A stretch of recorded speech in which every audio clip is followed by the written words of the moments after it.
Hello, everybody, and welcome to episode number 127 of the It's the Pictures podcast. My name is John Gilpatrick, and joining me, as always, is... The co-host who doesn't watch too much golf. Oh, well, that's definitely not me, but what's your name, co-host? Max Colville. How are you, Max? I'm doing well. Good, good. It's our like potpourri episode. We didn't really have a specific topic in mind, and the episode just sort of snuck up on us, and we are like, well, let's just jump on and chat, right? Yeah, I mean, our fans are wanting to hear our voices again, and there's been a lot of news circulating since our last episode for sure, and Mm-hmm. it gets a chance to catch up. We can't keep the people waiting too long. There is stuff happening, so that helps.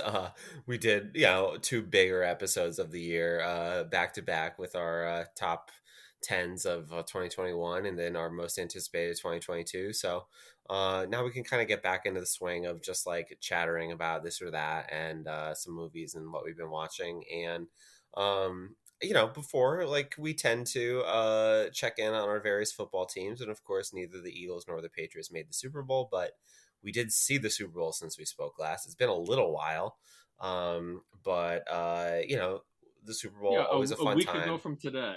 Yeah, we could go from today as of our recording. It feels longer than that, but I guess I'm just kind of curious, like, thoughts on the game and the halftime show and just the whole production of it, and then maybe we can dive a little bit into the kind of like more related, relevant aspect of it, which is a lot of new movie trailers. Yeah, so like when you're in 2022 and you have your finger on the pulse of like social media and stuff like that, you tend to want to watch these like big events like and have Twitter as like a sidebar and see what's going on. Yeah. Um, but when you have a toddler, that's not really Oh, possible. that's fair. um, yeah, my toddler would not let me watch the game, so I watched it. Time jumped about an hour behind of everybody, and just had to stay off social media. Um, That's tough. yeah, but it ended up working out. For me, I thought the game it was entertaining. For the most part, when it got down to like the fourth quarter and it was super close, that's when it got exciting, and I would prefer that rather than like a runaway game. It was, I mean, yeah, I mean, I thought it was fine. Like, it was not like the Super Bowl matchup that everybody was super anticipating, right? I mean, Sure. the And Rams. and it's like the best game of the season was probably played between I know. Buffalo and Kansas City like a few weeks earlier. It was So hard to beat that. And like all the games since then were pretty exciting, like in a bottle. But it was just like Rams Bengals is not like a rivalry for all time. And nobody, I don't think, thought that, but like either of these teams were the best team this year. So it was just like, sort of just, you were just watching a game. And I guess, like, well, I don't know. The Rams seemed like they were the more deserving team just from a whole season perspective and their talent. But I didn't think that they like just totally earned that trophy. It just seems like they kind of lucked their way to it, which whatever. It happens. I mean, the Eagles have one with our backup quarterback, so uh, I can't I can't say too much about like getting lucky on the way through the playoffs. Um, but yeah, like it was a close game, so you sort of have to give it a little bit of kudos for that. I think that for people our age, I don't want to speak for you, but I know a lot of friends of mine and stuff were just super jazzed for the halftime show, myself included. yeah, and what's funny is the olds in my life were not excited at all. So my mom like really loved it too. She was like super into it. Yes, I won't out the old in my life that said that they Oh, felt that the halftime show was too black. oh my god, oh my god. And that nobody knows that music. Take that as you will. There's a lot of that on the MAGA Twitter. Yeah. For me, it's like I don't think I would have been able to like name every song that they played, but I certainly knew everyone once they came on and was familiar.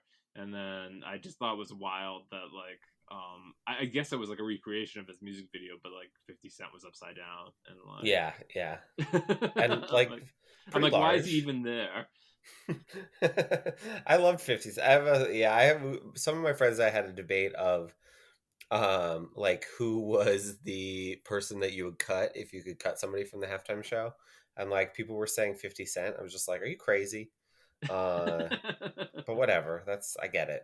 That's fine. Or it was funny, like when I asked Shannon, and she was like, "Oh, why is Eminem playing Lose Yourself?" I'm like, because that's the song everybody knows, and it's like perfect for like championship football. It's like, what do you want to play, like the real Slim Shady or Hi My Name Is or something? Yeah, that'd be kind of weird. I mean, I did it like another buddy of mine was like Eminem could have done like a whole show by himself, like a whole halftime show, and just did a bunch of Eminem songs. It's like, yeah, that probably would have been fun and would have worked. But it was I thought just a nice blast from the past for uh, those of us of a certain age, and I enjoyed it. But we had I think a decent amount of like pretty high profile like movie slash TV trailers, right?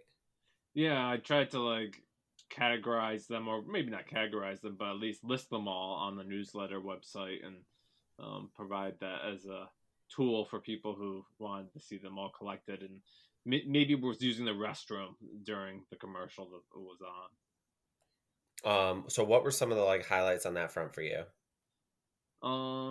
So definitely, even though it premiered like a few hours before the game, Jordan Peele Nope trailer, we got a lot more into what that movie might be, and maybe that Nope, the word stands for not from planet Earth, because it looks like there's some kind of alien invasion of some sort, according to the trailer. Yeah, I mean we talked about Nope on our most anticipated episode last time we recorded. Both very excited about it. I think we were sort of struggling with how to classify it because we didn't really know anything about it besides the poster that we had seen, and now like we know a little bit more about it at least. Yeah, now we could put in like science fiction horror, right? It seems that way. Yeah, yeah. We still don't really know too many details, but I think that would be appropriate. And I mean, that's definitely going to be a big, I think, summer movie this year, right? Yeah, no doubt. That one's planned for like near the end of July. I mean, it seems like he's kind of taken this like M Night Shyamalan space of just like he's a director who can sell a horror movie in a way to a really broad audience in a way that nobody maybe since has. Yeah, I mean, it seems like M Night got some of that back when after his James McAvoy starring film. Yeah, I Evil mean it'll Dead. never be the way it was back in like the early 2000s, but I think that for a 5 year span there or something like that, like he you saw like his movies because his name was attached to it, and I think we were there with Jordan Peele. Yeah, certainly. I mean, even the trailer plays that up. I mean, like, I guess it was reminiscent of like the way that the Shining, the Stanley Kubrick movie, drops its titles, Oh, that's and cool. I like didn't know that. how like it says Jordan Peele like directed or something like above like a house Yeah, in the trailer. So people outside of like you and I and a select few like us, I think know who he is and what he's done, and even though Us seems like it was like not really like a huge. I mean, it did well, I think financially, but did people love? I loved Us. I know I loved Us. I think you were kind of like middling on it, right? yeah, I think it's entertaining. I don't think it's like the culturally defining movie that Get Well, Get Out Out is. is like yeah, like something almost unprecedented in this day and age where it's just everybody had seen it and most people loved it and at least had an opinion on it. And then Um, so many movies reference it. yeah, I know, right? Yeah, that's a good point. But so I don't know. I guess I'm curious if like Us like took any luster off, but maybe not. It just seems like people I know who aren't like super duper plugged into like the film world, like we're talking about that and are excited about that movie. Yeah, I mean, like to bring it back to M Night. I mean, you could say like maybe the pattern is like, oh, Get Out was his Sixth Sense, and then Unbreakable is his Us, and then Hmm. maybe Science is the next one. Well, I mean, that would be appropriate, I guess. Yeah. So then next is The Village. So I like The Village, but nobody else does. Uh, okay, cool. Well, that's one. There was not a necessarily a movie, but there we saw a lot more of than we had seen previously for this new Lord of the Rings TV series on Amazon Prime this fall, right? Yeah, and what we saw, I think, was maybe a minute spot, which, according to like how expensive the 30-second spots were for the Super Bowl, let's say they spent probably about 14 to 15 million to advertise this Oh my thing, god. and it's basically just almost like portrait shots in the teaser trailer and showing you maybe some of their costume design and what the heroes or even protagonists might antagonists rather will look like. Um, and we get an idea of the flavor of the Lord of the Rings, the Rings of Power, which is supposed to take place before the Lord of the Rings, like when the Dark Lord Sauron forged the rings, and so there's an opportunity that he will probably be much more involved in this as well. I'm on the excited side of this, even though Mhm. like The Hobbit, I didn't even finish the trilogy. I didn't see the Yeah, third neither did I. movie. I'm still kind of excited to see where they'll take this next, and I know there's already some like arguments online, like, oh, I hope they make sure that they do some models like the original Lord of the Rings trilogy did models because CGI wasn't as advanced as it is now, and Well, the show it's already been shot. yeah, Did they do models or no? I think like what I actually saw like something where they talked to the producers and they said like they um might have mixed some of that stuff in, but Oh, okay. like yeah, I mean it's still a production where like maybe you had to have people in a cave somewhere and like it's best just to like shoot that on a soundstage. Yeah, yeah. um I guess like the one of the main photos that came out was of this actress, and forgive me for not remembering her name off the top of my head, but she starred in the A24 horror film Saint Maud recently, and so this is quite a high profile jump for her. Um, yeah, I don't. I guess I was like totally unfamiliar like with the cast, just in terms of like not really knowing much about it. Um, or the. I mean, to me, like I'm just going into this like almost completely blind. Like I You know it's saw. Lord of the Rings, and you know it's the most expensive television show ever I didn't made. even know the latter, but that makes sense to Yes. me. I know it's on Prime.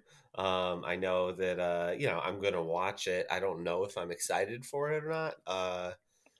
But it's to me it's just something that like I'm not gonna really want to sit out. Yeah, it says like this one like Daily Million, Daily Mail post that I quite found was like it says a production budget running to more than $1 billion. Oh my god, that's insane. Yeah, so it's this they're spending a ton of money on this. Why? Well, Amazon wants it to be like it's Game of Thrones, like come to the network and see I it. mean, it's wild to me that like they would spend that much money and then like you said, like I guess not really do anything practical. It's still all just being shot on sound stages. Yeah, I don't know. I mean, I mean, not maybe that CGI is not expensive, but you know what I mean? Like it's just weird to me that like maybe the billion is what's allocated to it for all 5 seasons because I think like it's oh, already been like. Jesus. I mean that oh yeah. uh, so well, we'll see. It's a Oh monster man. project, and I mean Amazon has the money to burn, obviously. But Yeah, but I'm like not looking forward to my Prime going up by like $50 because this thing like completely tanks. right, yeah, Prime memberships just went up, right? Like Yeah, they did. $20 a It's like year. if this is like the biggest disaster in television history, then they're gonna go up more. So, I don't know. Wow, that is wild. Okay, like very very, like I don't even know what to say. I'm stunned. Okay, cool. Well, there's that. What else do we see? Anything else that you were sort of psyched on, or maybe like a surprise? I think those were like the main things I was looking forward to off the top. I know one of the big blockbusters ones was Jurassic World Dominion, Oh, which right, is yeah, now the sixth movie in the Jurassic Park franchise and right. the third in Jurassic World. Um, the catch here is that the movie is going full, like, what's the word that they coined for that? Like, Multiverse? no, like a sequel, but like a legacy sequel. That's the word. Legacy sequel. Jesus. Yes, Okay. because it's like what Force Awakens did, and they bring back Yeah, the old right. Oh actors to my make a new God. movie. And so Yeah. yeah, Sam Neill and Laura Dern and Jeff Goldblum are all returning for this sixth Jurassic Park movie. I mean, I'd be lying if I didn't say that. Like when I saw Laura Dern and Sam Neill, I did. Was Jeff Goldblum in the trailer? Yeah, I think he is. I just blanked and missed it. I guess. Well, I think they only spent for the 30-second spot or something like on the Super Bowl, but like there's a full length trailer Oh well, I available. haven't watched that. I just saw Yeah. what was on the thing. But yeah, I was like, oh well, that's like kind of fun. And then you see Chris Pratt's dumb face, and it's just like, eh. Um. So yeah, I mean, it's hard for me to get too excited about that. Like, I really loathe those other two movies, and I mean, really, in terms of Jurassic movies, the first one's the only one that like holds up at all, in my opinion. Um, Yeah, I don't but think I've ever seen the third one, but I've oh, it's seen all so the bad. rest. Oh my Yeah. God, it's so bad.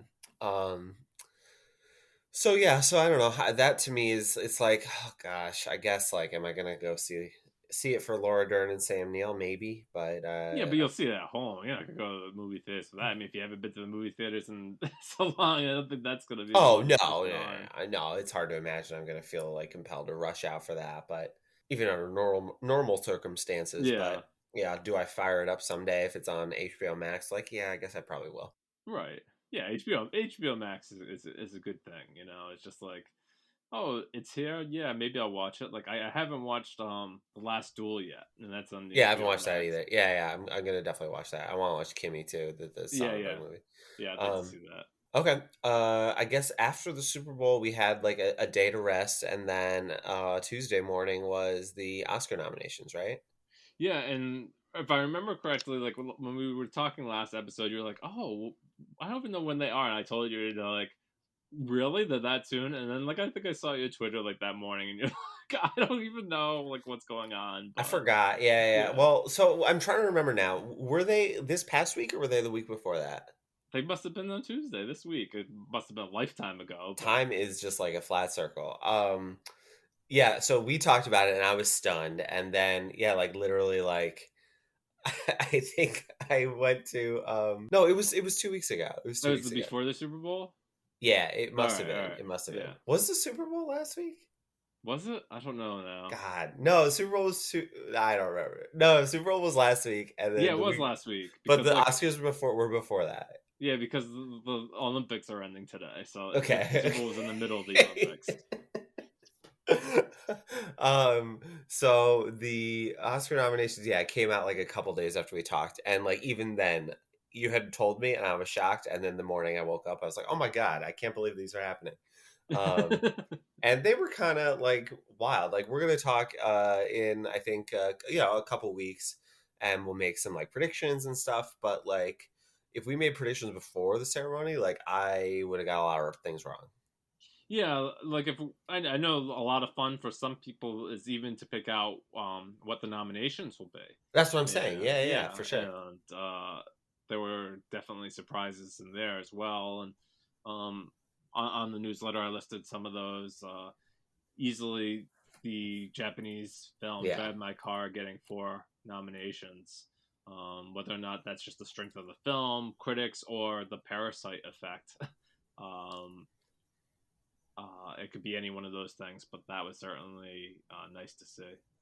That was wild. I was just stunned about that. When he popped up for director, I was like, holy shit. And like even then, like we've had, if you go back like the last few years, like a handful of like odd foreign, no, odd I don't not want. not odd as I in don't these mean people odd are as in they're odd. weird, right? Yeah, yeah. I just mean odd like they are get a best director nomination, but they don't like necessarily get nominated elsewhere. And then so the director of Drive My Car got nominated, and I was like, that's pretty crazy. But then still, it popped up for Best Picture, and it's just like like my jaw hit the floor. Ryosuke Hamaguchi. I Yes. apologize, I couldn't remember his name off the top of my head, but yeah, so that was Best Picture, Best Director for that movie was wild. I'm trying to like go through here and see some of the other things that like really took me aback. I I mean, mean, Lady Gaga not getting nominated was probably the biggest like was it? snub if they're I guess like snubs. I wasn't like so tuned in that like I assumed that was going to happen. I was surprised like Nightmare Alley got a Best Picture nomination too. Like there were 10 Best Picture nominees. Belfast was not a surprise. Like Coda, I guess was like a mild surprise for me, but not shocking. And I would say the same thing about Don't Look Up. Like not shocked, but like didn't think it was a lock. Drive My Car stunned me. And then you have some of the things like Dune, King Richard, Licorice Pizza, Power of the Dog, West Side Story. We all knew we were going to get in. The Nightmare Alley, which doesn't seem like it's the most beloved movie of the year, you know, based off of critical reception, public apathy, and even like Oscar nominations. Like it got this, but didn't get Bradley Cooper or anybody else really major. But still, that was like I was like, dang, okay. And they got 10, which is the first time since they like kind of shrunk the category, I guess you could say, to like maybe it'll be 5, maybe it'll be 10. It's the first time we actually got 10, which is kind of a surprise and kind of cool, I thought. Yeah, I think I had read like they had made a point that they were going to do 10 this year. But how? Uh, How do they make a point? like they'd fill it out to make sure that it was 10. But Um, who does? But like the people vote it's just like, hey, voters, like make sure you nominate 10 movies because even then, it's there's no like guarantee that that'll work out because it's like you have to hit certain percentage thresholds, and if it's spread thinly, then that wouldn't work. yeah, I mean, like I guess the majority of members and just tell them, yeah, you gotta vote for 10 films, Okay. or the way that's scaled, or they just rank them one to 20 and see which ones hit 1 through 10. As like they were saying, there was other things that were on the bubble that certainly could have made it. I think like the Ricardos was definitely one that people thought would have been in Best Jesus, Picture because it would it got suck a for lot of acting yeah nominees. Yeah, a lot of acting but nominees. still, I mean, that's kind of crazy. That movie I thought was fine. It was nice, whatever. But I mean, yeah, I mean, it got Javier Bardem got nominated, Nicole Kidman got nominated, and J.K. Simmons got nominated. Like, geez, that was Yeah, weird. and obviously there's love for that movie, but not enough to push it in the picture. And another thing I noticed was that although Dune has like 10 nominations, Yeah, I guess it's directed by nobody because the biggest argument was that Denis Villeneuve was not nominated for Best Director. that's a weird one. That's a weird one. Uh, so yeah, I don't know. There's like, how do you feel about the nominations overall? Do you think like they did a good year, kind of like capturing the year in film? I would say I'm kind of like I don't know. It was such a weird year. I was just like still have a hard time like wrapping my head around it. Yeah, I mean, like I think it was a strong year. Like Yeah, I I do think too. like we had talked when we did our best of the year that like it felt like there was some films that just waited out whatever time they thought was going to be good. I mean, obviously, we keep on harping that we don't believe that the pandemic is necessarily over, but maybe it's as good as time as any to release your film. So maybe there was just a surge of like, oh, let's release all these films and see what happens. And then you get something like The French Dispatch, which we had talked about, which now will be like on the show. This had Oscar buzz, right? Yeah, I guess so. Cause, yeah, because that seemed to disappear. Yeah, that there's nothing happened there. I so I mean we're gonna make official predictions, but is there anything that like you're not necessarily predicting, but like really pulling for amongst these nominees? No, I mean like there's certainly. I think I'm more happy with the nominations because like I think like there's a general consensus of where certain awards will go, and I'm just gonna be happy that the nominations happened for certain people that I was excited to get in. What are the general consensus of where the awards are going to go? Like, I think people think like Will Smith is a slam dunk Yeah. for like best actor. I don't know if that's accurate or not, but I'm like, couldn't you imagine a world in which Power of the Dog just wins everything? I mean, it swept BAFTA. Certainly, and that's the critics group I'm part of, and it won many of our awards. And I don't know, John. I mean, they still have not yet to award a Netflix film Best Picture of the Year. Yeah, that's So true. um, it's hard to make a prediction based on that. If I'm not making prediction right now, just so you know. Um, so it's hard to like pick any of the Netflix films as Best Picture, just knowing that that hasn't been a glass ceiling that's been broken yet. They went out of their way to give it to Green Book so they didn't have to give Netflix an award in Right. 2019. Yeah, I don't know. Like I said, when we did our best of the year, like I felt like there was a lot of like really, really good movies, but nothing that was like great. So I'm looking at all this and I'm kind of like, yeah, like I'm pleased about that. And even a list of like quote unquote snubs, like I'm like, oh yeah, that's too bad. Like I really like that, or I really liked him or her. But I'm like now going to try to think of like what and who are going to win all these categories, and like is that is that like a good year for movies? And I'm kind of like, Yeah, yeah, I guess it's okay. funny. Like I like the websites that do that should win Yeah, and like will win, because it's just like, yeah, most likely like when you do will wins, it's because of politics played into it, or like campaigning, or like is that actor or actress due, and there's a lot that goes into like whether or not someone will win, even outside of what necessarily is the best performance. yeah, yeah. Anything else on sort of the Oscars and the nominations, or lingering thoughts on 2021 movies and performances? Not right now. I think I'll save it for the Oscar prediction episode. Yeah, fair enough. I did rewatch. You mentioned Lady Gaga. I rewatched House of Gucci. My wife wanted to see it, and I like that movie. I think it's pretty good. Yeah, it's fine. It's fun. Yeah, it's entertaining. I mean, like I'm glad that like it didn't get like I hate to say the word like burdened with best picture nomination, because like then maybe the the mood on that would People would be sour. But sour on it. Yeah, I mean, I get that. It's probably. I guess I liked it a little bit more than Being the Ricardos, but it does feel like in the same vein of just like this is sort of a big showy, like let's get some Oscars type movie. But I don't know. I had fun watching it. yeah, That's the Oscars. We also have this new, I guess, still on the topic of the Oscars. There's going to be this new fan favorite award. And I remember like when I first saw this, I was just like, oh, this is going to be a mess. Um, but it's actually going like more poorly than I thought it would. So can you tell like everybody a little bit about what this is and what's happening? yeah. So I wrote about a little bit about this in the latest It's the Pictures newsletter, but Okay. um, of like a few years ago, the Oscars wanted to do like most popular film and like award Right. a film Yeah. an Oscar for that, and that did not go over well with people. Like, I mean, people as in a very insular group of probably like actors, directors, journalists just rebelled against it. Because I mean, if you had numbers of the world at large, whether or not they cared or not, they'd probably yeah, throw it in there. Who the hell cares? I don't think What are the anybody cares that Oscars? much. Yeah. What are the Oscars?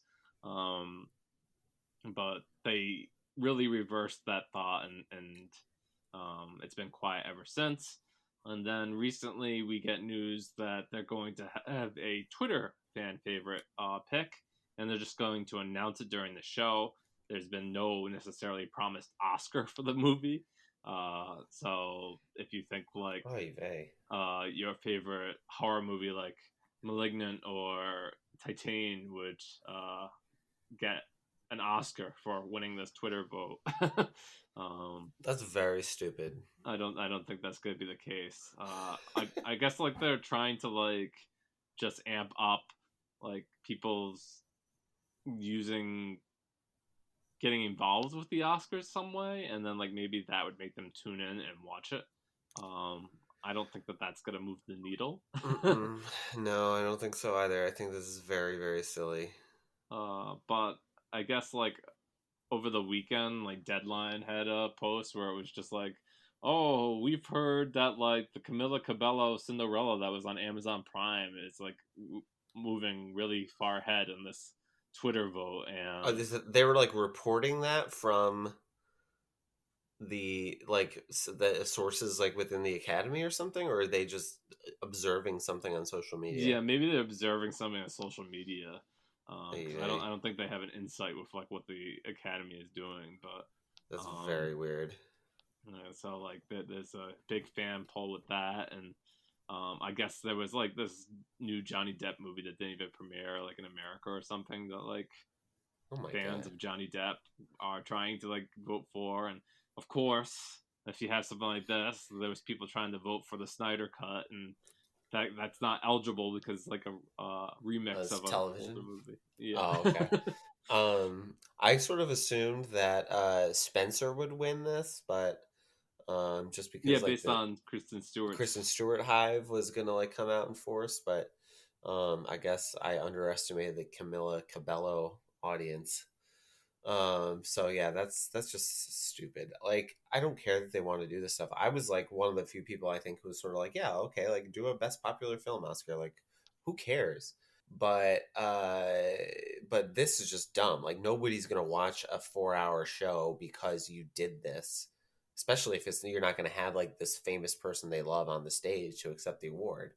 Right.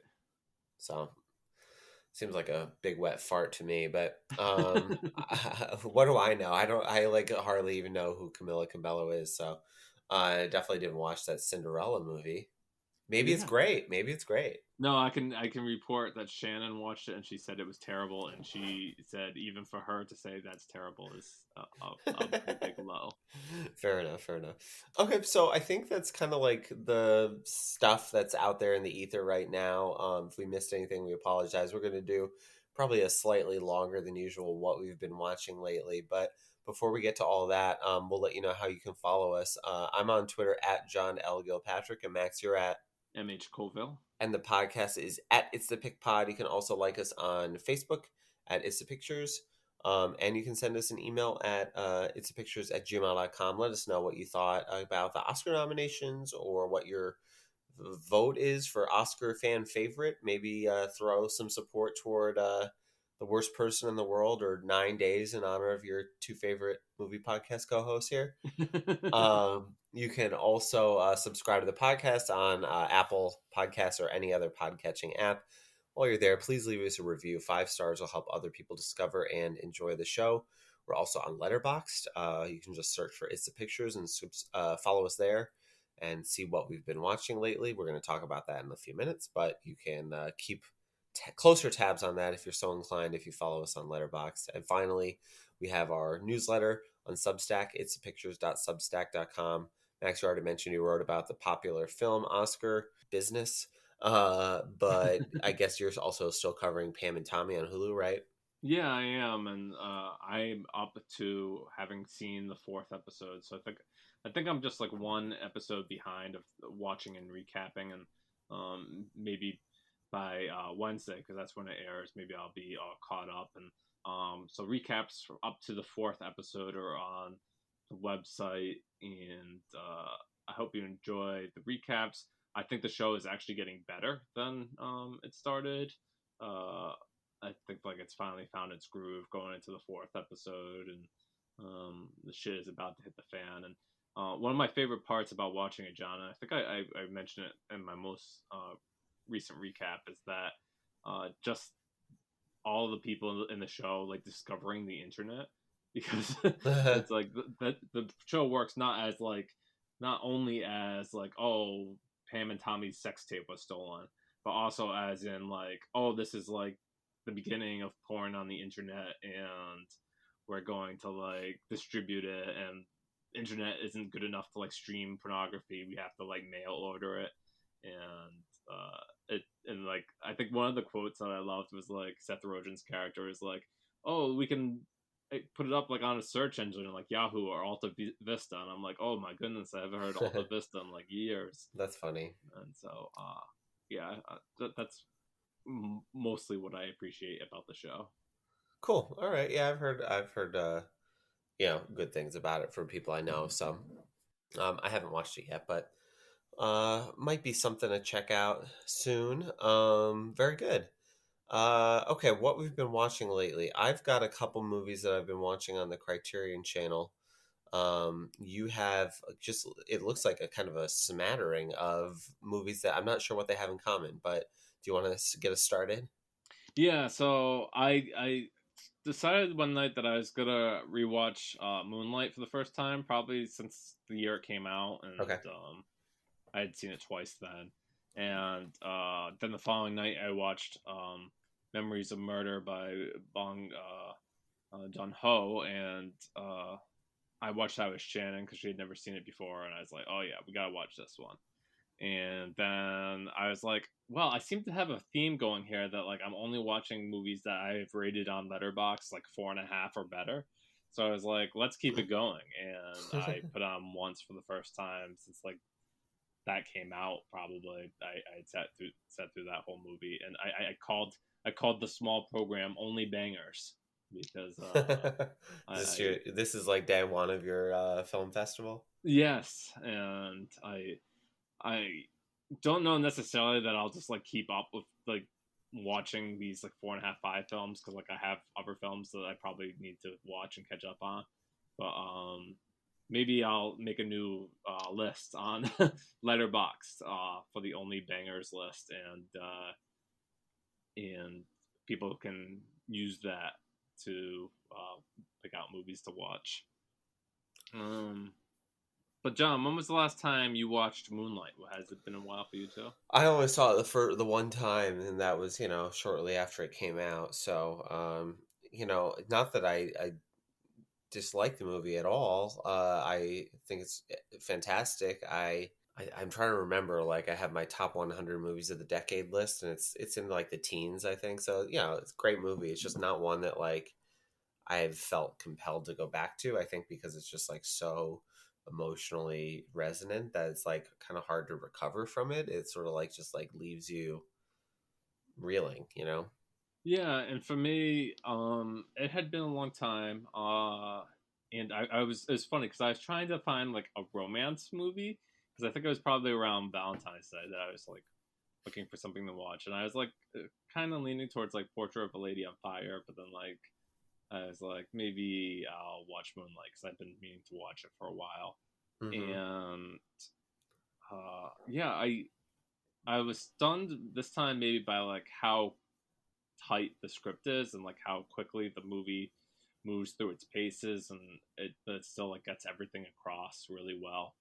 Um, I still admired like the last act, um, with the gentleman and like the diner, and when I Yeah, had oh, that's the best. That's the best part.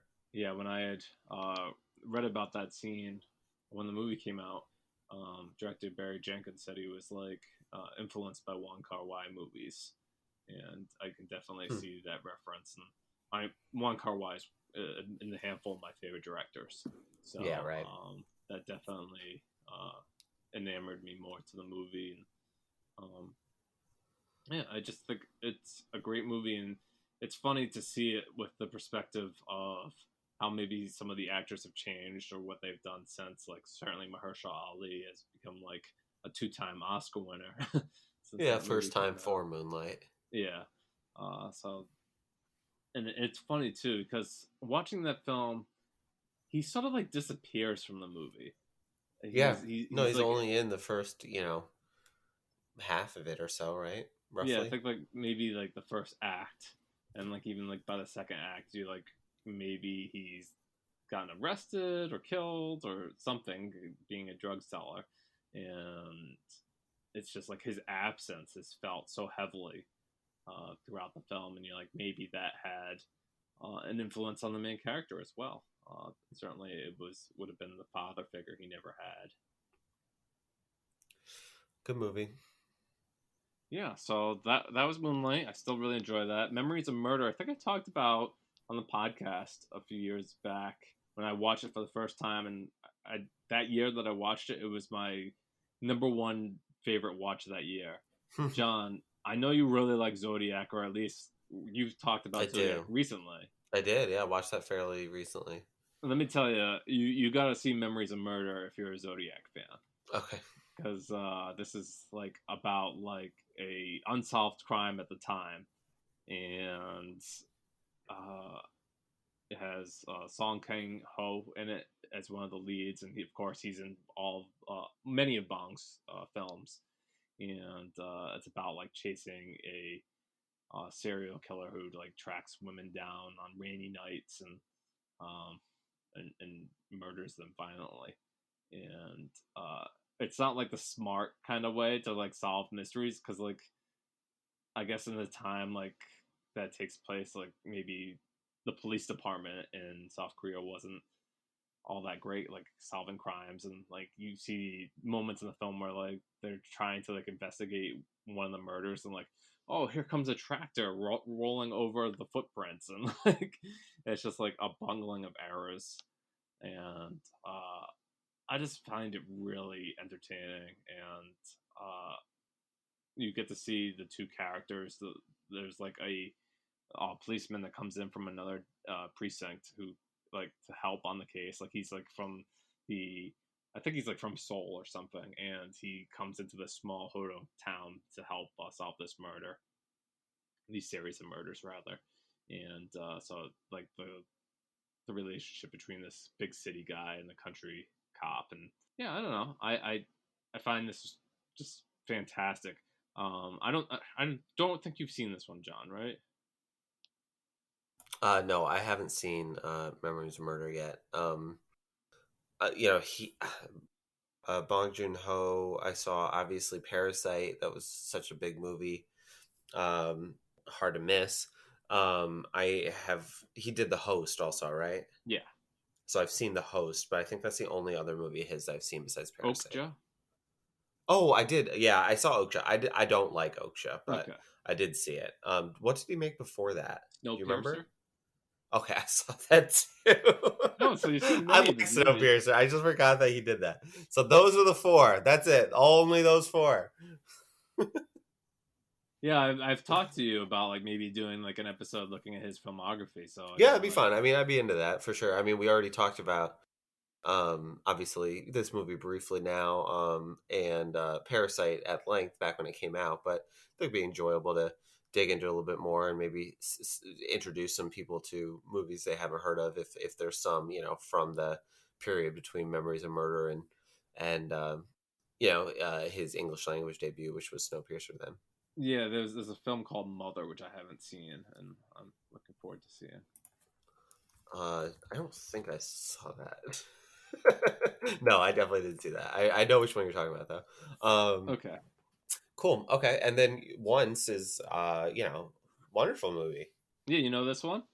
The Irish singing movie. Yes, yes, Of yes. course. So, it's funny, John, because like I was listening to the soundtrack like for a few days before, and so like I was just like, oh, I want to see this movie again, and so I just like it's time now's the time. It's been long enough, and I tell you, every song in that movie is great. I don't know how they managed to bring all that together, and it's funny because it's like the lowest budget thing you can imagine. At points, there's like the sound quality is bad, and like the cameras that they filmed it on were like standard def. So like if you buy it on Blu-ray or like get it digitally, it's never gonna look all that good, Yeah. as they I mean, didn't it have costs like nothing. right. I mean, it's about like a relationship between a guy who's like a street corner musician and a girl who needs her vacuum cleaner fixed. It's yeah. Let me see. What is the?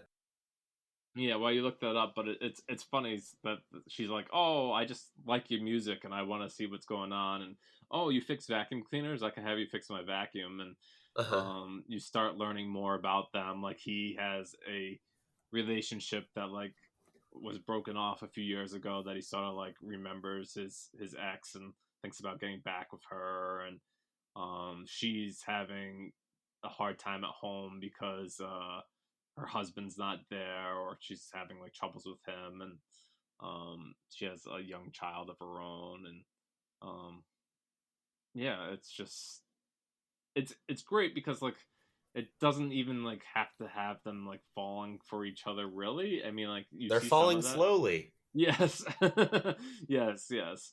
But then they know like when to put the pedals, to put the brakes on, I guess. So the once production budget was 150,000 US dollars, which means that it costs, or you can make once 6,666.666666667 times if you were Amazon instead of making one Lord of the Rings or Rings of Power series. So just throwing that out there as a figure. Yeah, so yeah, Once is a very low budget film, is what we're saying, and it's just a magical film, based on the performances within, and the songs are all uniformly good.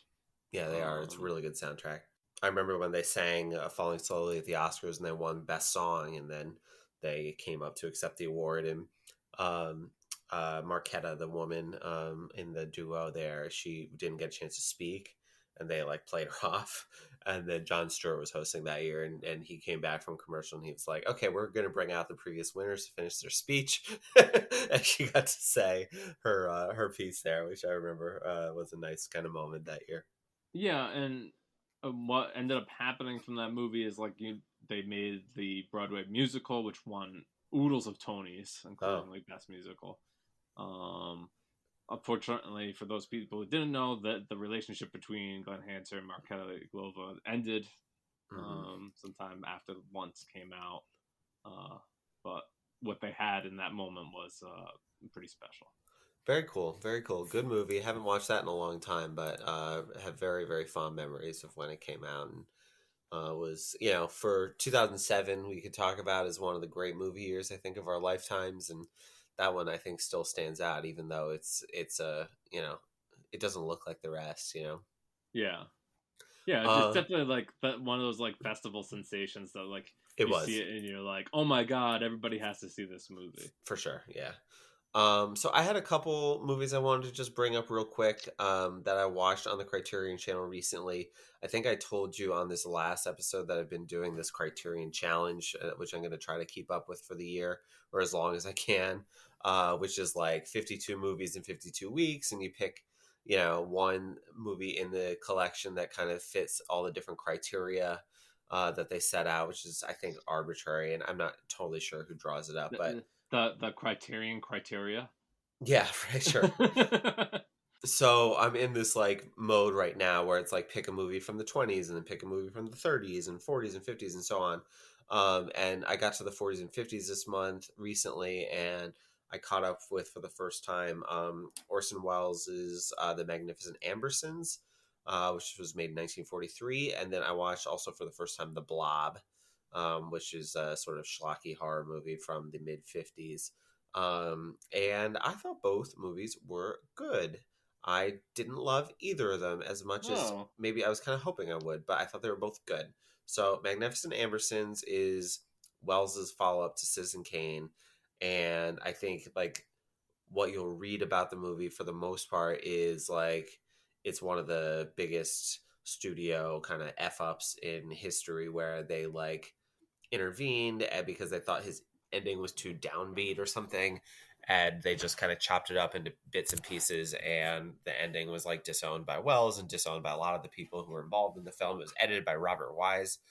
It's just kind of funny. He of course was the director of movies like The Sound of Music. I don't know if I want to say he like disowned the movie. I'm not really sure, but like his the footage is the footage that's missing is considered like one of the holy grails of like yes. found footage. Like people still like to this day try to find the The missing footage of that and I movie. had read that there's like I think coming out this year a documentary of like the search for the Magnificent Ambersons ending, Yeah, which would be kind of fun, especially now that I've seen the movie.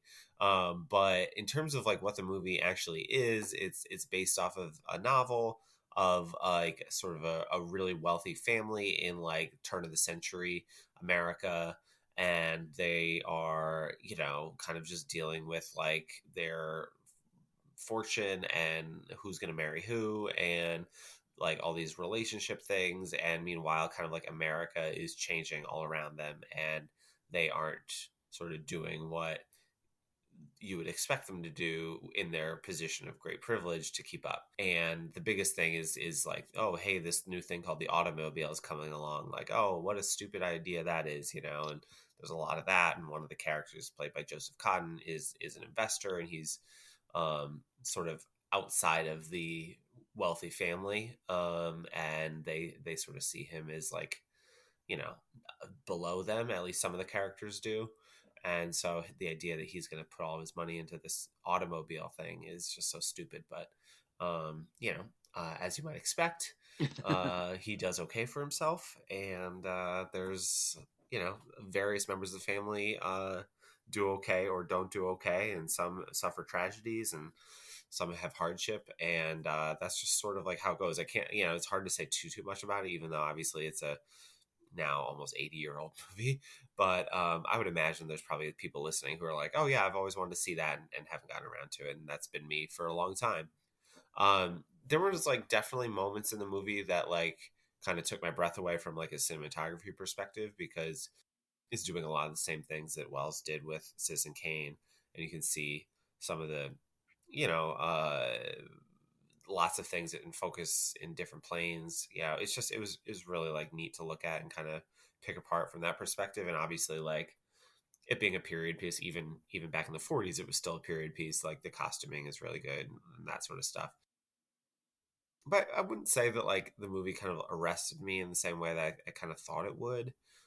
Maybe it's one that would grow on me with time, because I know like Citizen Kane. I was young when I saw that. I was in like my freshman year of college or something, and I was kind of like, what's the big deal? And obviously, I've grown to just love that movie and agree that it's one of the best of all time. But Magnificent Ambersons, I think some people put like on the same level, and I wouldn't after this watch. Like it's definitely a good movie, and it's worth seeking out. But I'd be lying if I said I wasn't like maybe slightly disappointed, just because my expectations were so high. Now, are both of these that you're looking at on the channel, or are these the ones that you own physically? I don't own either of these. They're both on the channel. So if you're Okay. curious, you can check both of them out on the channel. They're both clock in at less than 90 minutes, which is great. Part of the reason why I plugged them in here on my on my list of things to watch. So but yeah, they're it was good. And then The Blob is like, kind of like, can you imagine a movie more opposite to Magnificent Ambersons? Well, here it is. And I thought it was like, it was a fun movie. Like I don't really know like the sort of reputation of it. I mean, it's like a weird horror movie, like creature kind of like that looks like a jello mold is like eating the town, and like it's in the Criterion collection, so it's kind of like I think that elevates its reputation a little bit. I don't totally get why it is. Like it's sort of a surprise to me. Have you seen The Blob? I don't think I've seen enough of it. Maybe I saw a little bit of it, but Okay. Yeah, I'm like kind of curious as to like what about the movie was like so special that it like got this kind of, badge of honor, right? Like we talk yeah, about that. it has a cult following. It Yeah, it certainly. definitely does. It definitely does. And that's fine. I'm not like opposed to these cult classics or anything like that, but I just didn't find like anything like so special about it where I was just like, oh my gosh. I mean, you do have Steve McQueen as like the star, so it's like probably notable for that reason alone. Like, hey, here's this like guy who's going to go on to be like the coolest guy and movie star of his generation, arguably. We And talked about him on we did a a whole episode on him. yeah, And this was, I think, before that period, right? So it's yeah. kind of interesting. I did read a little bit about how like there's like a theme song to The Blob, which kind of surprised me. And like I'm really not like attuned to some of these like older kind of like campy horror movies, so forgive me for my ignorance. But like it's like a song about the Blob, and it's like the theme song, and it was, I think, written by Burt Bacharach, which was kind of funny. Um, and they said like the article I read was like, oh, this was like the first time they ever did that, and like, oh, you always like all the songs about like the monsters and the horror movies. And I'm like, I don't know any of those songs, but apparently the Blob like made that a thing for its period. And I was like, okay, that's something. But ultimately, it is just a Jello mold that's just going around town, and like uh, some of the like when it it gets bigger and bigger and bigger, like the special effects are getting kind of getting worse and worse and worse and less practical. But like I guess it was kind of a fun movie to watch. Like I didn't regret watching it. I wasn't like bored to tears or anything, but I think I was just kind of scratching my head. So like, why is this movie like so? Why do people love this movie? Why do people like still talk and watch about this movie? I guess. Um, so that was just sort of like my take on that. Like, I don't know. I'd be Yeah, curious to like dig into it a little bit more and kind of learn about like what maybe was noteworthy, if anything, about it, besides like people just enjoy it and it's fun or whatever. But um, I guess I kind of wanted a little bit more from it too. no, I totally see that. On some movies, you think like maybe you need to watch it with like the commentary track on to tell you like why people enjoyed this movie or what was really innovative about it. I know that since we were talking about Orson Welles, and for me, when I had watched Citizen Kane, if like might be the Roger Ebert commentary track, well, not recently, but one of the earlier releases, I was like, oh yeah, this is really fascinating, and I never knew like this was the first time that this was done, or Yeah, right. um, that's why It's this definitely is so helpful exciting. when you learn a lot of that stuff for sure about Citizen Kane, and I think to an extent a lot of movies like just having that kind of context for like this is why this was notable at the time really can enhance your experience. Yeah, and to talk about like more notable science fiction movies, John, that you and I both enjoy. Like if you look at Terminator 2 or The Matrix, like maybe people would look at those movies today, coming to them for the first time, and not really get what made those films such groundbreaking films. I And think that yeah, there's definitely something to that. Like we have in our head this idea of this is a classic, that's a classic, but you take yourself out of the time period in which it came in, and what other movies were doing that nowadays nobody's bothering to watch, and you sort of are perplexed. But yeah, I do wonder. We talked about Lord of the Rings and like the effects and how well they hold up 20 years later, and is that going to be the case 30 years from now, and what are people going to say about that sort of thing? So I would say like both of the movies I enjoyed watching. I think they both kind of like uh didn't quite live up to my expectations, but that's just me.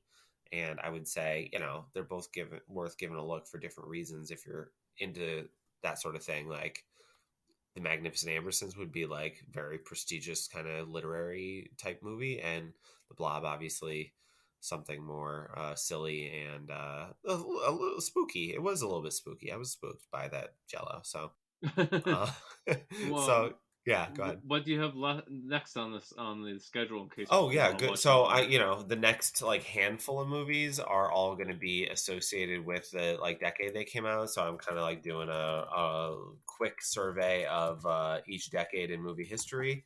I know the next movie that I have on my list is called Black Sun. Are you familiar with this at all? I've heard of it. I've never seen it. So it's been on my kind of like to do list for a long time. It's a movie directed by what's his name, Kuriyoshi Kurosawa, and I have his he did a Criterion did a clip series box set on him, which I own. And this is one of the movies I haven't seen from that I've wanted to for a while. So I'll be watching that next. And after that, I'm going to do Clute for the 1970s, um, Dress to Kill for the 80s, the De Palma movie, and then To Sleep with Anger for the 90s, which is the Charles Burnett movie. I haven't seen any of those. I own all of them, so I'll be watching the Blu-rays for those and looking forward to all that. And then I've got roughly 40 left to go after that. Yeah, the only one I've seen from those is Clute, and I think it like has one of the best performances ever by Jane Fonda. Like, Yeah, yeah. I mean, I've heard uh, obviously really good things about her and the yeah, movie in outside general. of even the quality of the movie, I just think that she's above and beyond. Awesome. Well, I'm looking forward to that one very much. I will say, just of the movies I've watched to date, I talked about it, I think, on the last episode, but The Scarlet Empress was my favorite and just a very, very delightful, kind of perverse movie the mid 30s about Well, Casper the Great. we'll talk about perverse movies, John, before we sign off. One that I had watched recently that I didn't mention because, like, I guess it was a few weeks ago now. Was Jackass 3, Oh, and I wait, you say really Jackass 3 or Forever? no 3. So I've never seen Jackass 2 or Oh, okay. 3, and I wanted to see Forever Okay. because, like, it seems like this is something I want to see. Like, I'm not really interested in the bad grandpa movies or like Action Park or anything like that. But like, yeah, give me Jackass, and Sure. that seems kind of fun. And so I watched the third one for the first time, and that was a lot of fun. I still laughed hysterically. I don't know necessarily if like the skits will be like as seared in my mind as when I saw Jackass 1 because maybe the age that I was, but like I can like vividly remember a lot of the skits and things that they did in the first one, like with paper cuts and wasabi and pooping in toilets and what have you. And it's definitely very colorful in my mind. Whereas this one, I don't know if it will still hold up, but there's this like slingshot porta potty scene at the end of it that's absolutely wild. And I guess like the third one's like catch was that's supposed to be like Jackass 3D, and like some people say like it was like probably one of the best usage of 3D, like if you saw it in the theaters. And it seems like some of it was definitely geared towards that. So I don't know if it loses something now that 3D is not really a thing in home markets anymore. But yeah, I guess not. I really enjoyed that, and when Jackass Forever comes home, I will certainly be turning that on with my wife and probably falling over with laughter. All right, sounds good. Yeah. There's been like, did you see? There's been like a new critical appraisal of these movies. Like, Yeah, it's like, really, really funny how that happened. Like Johnny Knoxville is like the Buster Keaton of our time. Like, I think that there's, I mean, it's that's really just an interesting phenomena that I'm kind of curious about in a way that I wouldn't have expected to. Yeah, well, cool. I'm glad. I definitely, I'd like to see the new movie myself, and I was never even like that big of a fan of it at the time, like when it was super popular when we were in high school or whatever. right. But yeah, I think it just seems like the kind of thing that like we all need right now in a weird way. Okay, cool. So I think that's gonna do it for us this week, our kind of random ass episode. But hope you enjoyed listening, and we'll talk to you very soon.